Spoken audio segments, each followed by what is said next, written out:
Hello friends, welcome to the Tech Design channel. So friends, today I will talk about GIGABYTE Radeon RX 7600 Gaming OC 8G graphics card. So friends, GIGABYTE launched a new AMD Radeon RX 7600 graphics card powered by AMD RDNA 3 architecture, and the GIGABYTE Radeon RX 7600 Gaming OC 8G graphics card is equipped with GIGABYTE's flagship WindForce cooling system, providing unprecedented performance, visual effects, and efficiency for 1080p gaming and streaming experience. And friend, this cooling system is specifically designed for gamers, and it features three unique blade fans with alternative spinning composite copper heat pipes in direct contact with the GPU, 3D active fans, and screen cooling that work together to provide efficient heat dissipation. And the alternate spinning technology rotates the central fan in the opposite direction of the side fans, directing airflow in the same direction and doubling air pressure while reducing turbulence. And this effectively dissipates heat from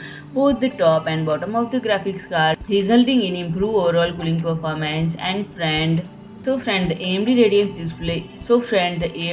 Display Engine provides superior color accuracy, while AMD FidelityFX Super Resolution and Radeon Super Resolution upscaling technology push frame rates while delivering increased high-resolution image quality, making the GIGABYTE Radeon RX 7600 Gaming OC 8G graphics card the top choice for entry enthusiast gamers. So friend, if you like my video, please do like, share and comment, and don't forget to subscribe my channel and press the bell icon.